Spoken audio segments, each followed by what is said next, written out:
اللہ تعالیٰ اپنے بندوں کی طرف ضائع نہیں کرتا۔ اپنی مانگی ہوئی دعاؤں پر یقین رکھیں، وہ رحمان ہے، رد نہیں کرے گا۔ مشکل وقت میں ہمیشہ دعا مانگا کرو، کیونکہ جہاں انسان کا حوصلہ ختم ہوتا ہے وہاں سے اللہ پاک کی رحمت شروع ہوتی ہے۔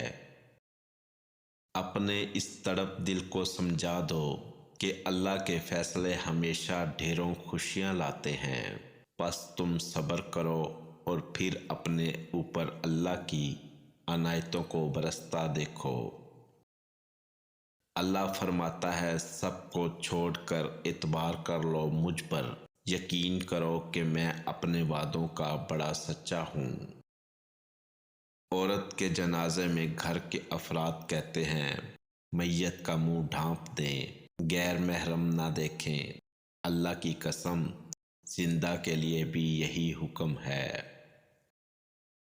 دعا کیا کریں کہ اللہ تعالیٰ کبھی بھی اپنے سوا کسی کا محتاج نہ کرے۔ یقین جانیے کہ عطا کرنے میں اس جیسا ظرف کسی اور کے پاس ہو ہی نہیں سکتا۔ جس نے جمعہ کے روز سورہ کہف کی تلاوت کی، اس کے لیے اللہ تعالیٰ 2 جمعوں کے درمیان ایک نور روشن فرما دیتا ہے۔ جب انسان اپنے رب پر اس قدر بھروسہ کر لیتا ہے کہ اس کے علاوہ کوئی بھی اس کی ضرورت پوری کرنے والا نہیں، تو اللہ بھی اپنے بندوں کو مایوس نہیں لوٹاتا۔ رب کے عشق میں ایک مقام وہ بھی آتا ہے کہ دعا تو دور کی بات ہے، انسان صرف سوچتا ہے اور رب نواز دیتا ہے۔